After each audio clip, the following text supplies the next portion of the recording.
Vous avez toujours rêvé de rencontrer l'une des communautés les plus ouf du jeu vidéo? Eh ben je me suis rendu à Reykjavik, la capitale de l'Islande, pour assister à un event unique en son genre, et c'était épique.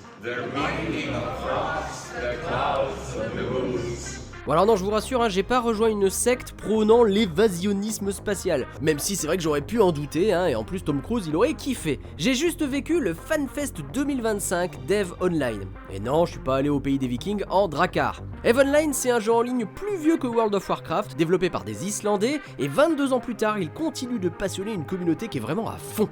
Il y avait même un gigantesque mur qui retraçait les grands moments du jeu et il y avait beaucoup à lire. Faut dire que EVE Online, c'est un jeu où quasi tout est possible, hein, ça donne le vertige. Je suis arrivé au matin dans la capitale de l'Islande, hein, Reykjavik, j'en ai profité pour visiter un peu et j'ai trouvé une certaine porte au détour d'une rue. Les fans de Baldur's Gate 3 vont apprécier. Mais c'était fou parce que la ville vibrait au rythme de EVE Online et c'est vraiment quelque chose à voir. Il y a des pubs pour EVE partout, il existe même un monument à la gloire du jeu. Ce sont 5500 fans qui ont fait le déplacement en Islande pour découvrir l'avenir du jeu et les devs leur avaient réservé plusieurs surprises de taille. Moi, c'est surtout EVE Vanguard qui m'a tapé dans l'œil. J'ai même pu y jouer pendant 30 minutes. C'est un jeu vidéo de tir qui devrait plaire aux fans d'Escape from Tarkov et de Destiny. Mais le FanFest, c'est pas que du jeu vidéo, c'est surtout une sorte d'immense messe où communient les fans et les développeurs pendant 3 jours. J'ai adoré les regarder jouer au jeu de plateau EVE War for New Aiden.